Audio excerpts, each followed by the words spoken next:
Welcome to Your Personal Power Pod, a podcast about aligning yourself with the life you want. And here are your hosts, Sandy Abel and Shannon Young.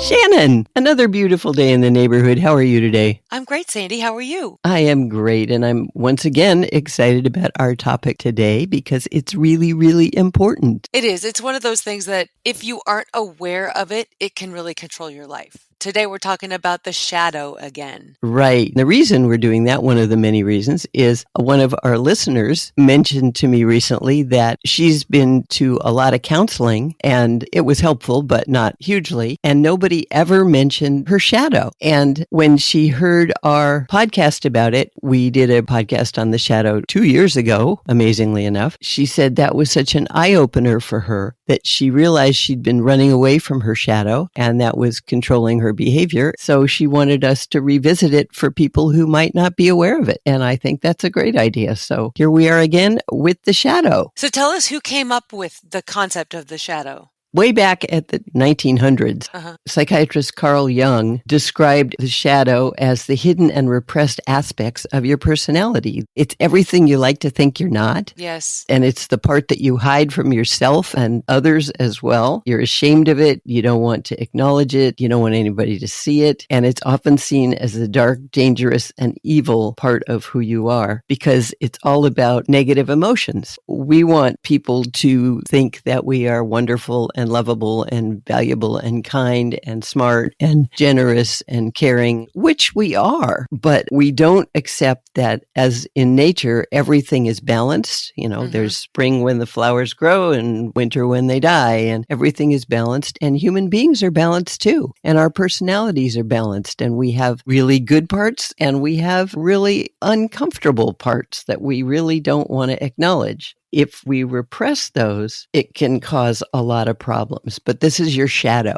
So it's important to get in touch with your shadow. It's key. You can't fully know and love yourself until you accept all parts of you. And no human being exists without this portion of their personality. We all have a shadow. Indeed. If you spend your life running from it, if every time it surfaces, you go, oh, that's not me. I'm not that. I'm over there. I'm going to go do this. You're ignoring a large part of yourself, and eventually it will get really big and start to control you.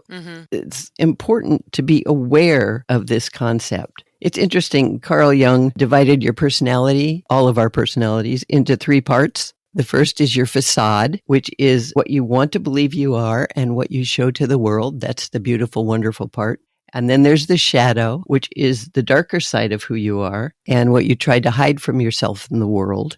And then there's your real self, which is the combination of your facade and your shadow and all parts of who you are. That is the beautiful part. Yeah, I think learning about becoming aware of and accepting your shadow self is huge in a number of ways. For people who sometimes struggle with identifying their values, that can be a really hard question for people. What are your values? Well, I don't know. Well, looking at the parts of yourself that you don't particularly like will help you find your values. If you tell little white lies a lot, you really can't accept that part of yourself. Well, then maybe honesty is actually one of your values. Becoming aware of that portion of yourself can help you learn about and then also have compassion for your whole self because it includes those fallible parts. Exactly. If you come from a family that made you feel unlovable when you showed your shadow, you may have learned to be ashamed of this part of yourself and so hide it from yourself as well as other people. Many people spend their lives denying or running away from this part of who they are.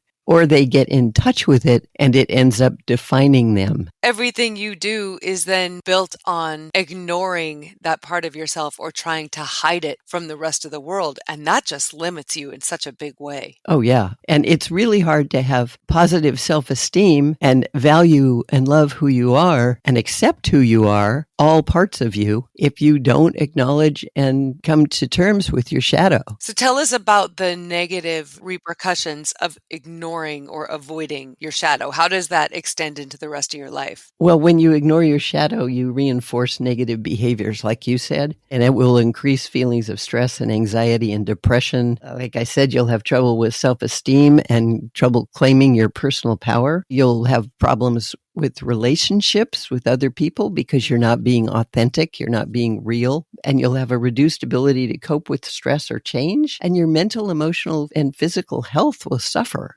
So it's really important to acknowledge your shadow. One way to look at your shadow that might make it easier to acknowledge and accept it is to look at it as if those are the places in your life that are opportunities for growth and development. If you are selfish or have a temper or engage in vice behaviors that maybe you don't want to and you can't acknowledge that, these are definitely places where you could grow and change. So leaning into the shadowy parts of yourself will help you progress. Absolutely. It's really important to remember that it does not define you. If you see it as the only part of who you are, you're going to be a really unhappy person and struggle with your life. But if you see that it's the part of you that makes you well balanced, then you can work with it and accept it as part of the whole. Mm-hmm. It can also help you identify certain behaviors. If you're reacting away in situations that you don't particularly like, well, maybe it has something to do with these parts of yourself that you don't want to look at. You can't get to know yourself unless you're willing to look at all of you. You do have dark parts. We all do. Right. And you can't grow unless you acknowledge them. You can't improve and become the person that you want to be if you don't acknowledge the parts that are getting in the way. Yeah. Instead of denying them, acknowledge them and say, oh yeah, there's that.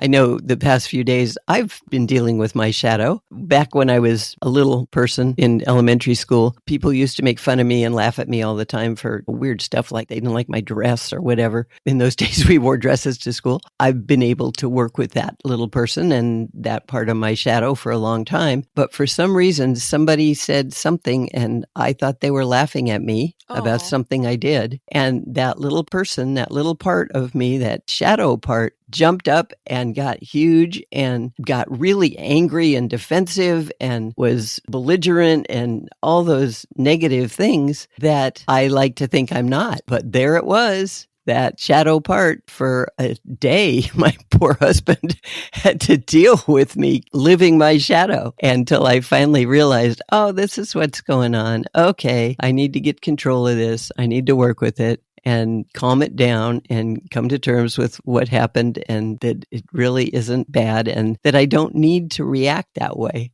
Yeah, that was a shadow day for me.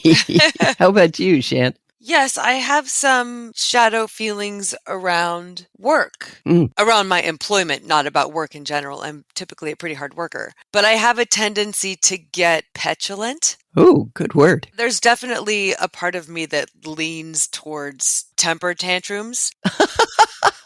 Well, it's because I have an issue around feeling underappreciated and ignored, that my ideas or efforts are ignored. And that makes me feel like I don't matter and my work doesn't matter. So it's really easy for me to go from everything is fine to everything is not fine and nobody's listening to me. And so that is definitely a thing that I work at. Yeah, we feel invalidated. Yes, exactly. And so that is something that I have been dealing with recently. And that happens at work? It does. It happens at work. It happens in my home life too. And I've come to recognize that it has to do with my need to feel capable and then my husband's need to feel helpful. And those two things together create quite a conflict. Yeah, right. Yes. But if I hadn't taken a look at that, we would fight a lot. That's not necessary. His desire to feel helpful is just how he shows love. And my desire to feel capable is my need to feel worthy. Now that I know that, I don't get as upset or irritated when he offers to do really nice things like carry the groceries in for me or take lids off of jars. But those are things that I like to feel like I'm capable of doing. Right. So being able to look at that was really big in terms of keeping my relationship copacetic. Yes, and you have to own that part of yourself that I have this need to feel capable, and I am capable. You can open a jar and you can carry grocery bags. Hey, if he wants to do it, great. Mm-hmm.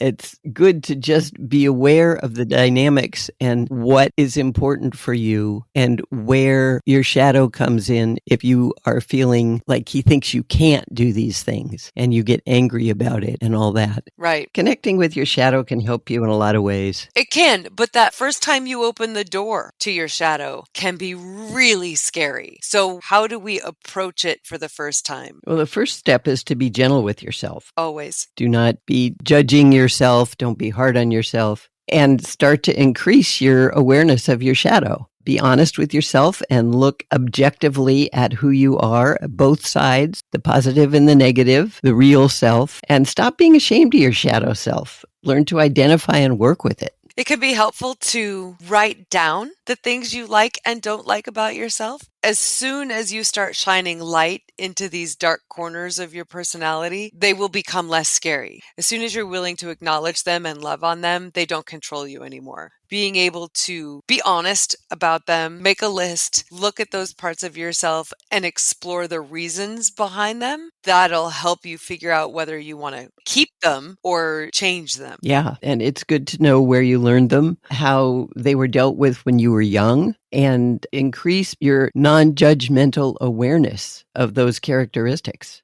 Make sure to use self-compassion and acceptance, remembering that everyone has a shadow. Yes, it can be very helpful, I think, to look at the parts of people you love and their shadows. If you can recognize how compassionate you are towards other people, how quickly you are likely to forgive them for the parts of themselves you know they don't like, then it can be much easier to transfer that compassion to yourself. Absolutely. And once you identify the negative patterns, you'll be able to achieve your full potential. You'll be less stressed and able to enjoy yourself and your life a whole lot more. And your relationships will improve, as you said, especially if you tune into the people you love or your friends and understand where their shadow self is coming from so you don't instantly react with yours. Mm-hmm. It can also be helpful in uncovering positive qualities about yourself that you didn't know you had. It can help you become more creative, can help you discover hidden talents, because once you start allowing yourself to connect with who you really are, all these cool things bubble to the surface too. Right, because you're not suppressing parts of you, so you can just be your total self and be your amazing self, which is really fun. And also your emotional, mental, and physical health will improve, and you'll be able to face your fears and vulnerabilities instead of denying them or letting them control you. And that'll just all play into gaining more confidence, more self-awareness, more self-esteem, and it just makes you a stronger, more compassionate, less judgmental person, which I think could be really helpful in our society today. Yes, less judgmental is a wonderful thing. Yes. Just being aware that everybody has a shadow. And as long as they're not using it to damage you, then you have to be defensive, of course. Take care of yourself. But if they're just being who they are, let them be. Have compassion for that.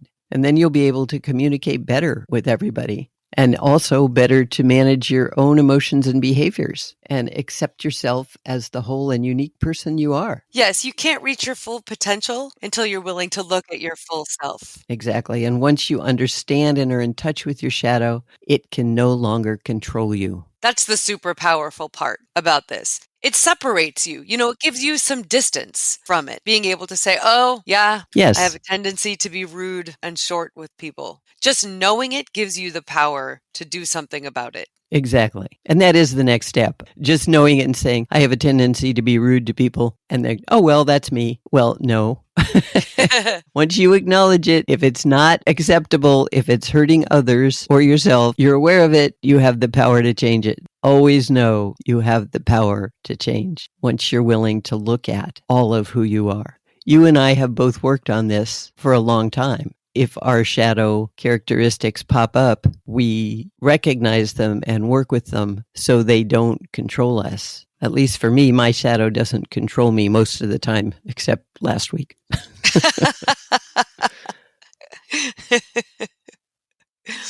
Would you like to wrap us up? Sure. So we all have a shadow part of our personality, which is everything we like to think we're not. If you don't acknowledge it, over time, your shadow can grow to where it affects your thoughts, behaviors, and relationships. When you ignore your shadow, you'll experience increased stress and your mental, physical, and emotional health will suffer. According to psychiatrist Carl Jung, we have 3 parts of our personality: the facade, the shadow, and your real self. And it's important to acknowledge and work with your shadow so you can face your fears and vulnerabilities instead of avoiding and denying them or letting them control you. This way you can be your real self.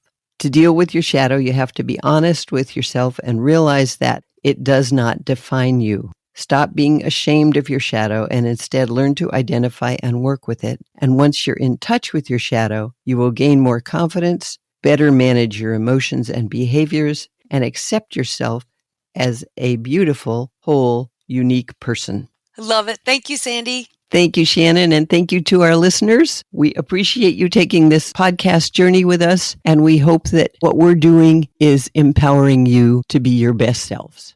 And thank you too for communicating with us. We love hearing from you. We love hearing about your stories about how self-esteem and personal power have affected your life. We also love it when you suggest topics because that tells us what you're really interested in and what could be most helpful. So please keep that up and we'll continue to address those topics that you suggest in our future episodes. And we also love it when you review our podcast. So if you feel like doing so, please do. You can do it wherever you stream. You can also talk to us directly by visiting yourpersonalpowerpod.com, clicking contact and dropping us an email. We also have social, so you can find us on Instagram at yourpersonalpowerpod. And if you want to learn about how one-on-one coaching can change your life, contact Sandy. She can help you with your free coaching call, and you can reach her at sandy@insidejobscoach.com. Thank you so much for listening. We look forward to hearing from you. And until next time, find your power and change your life.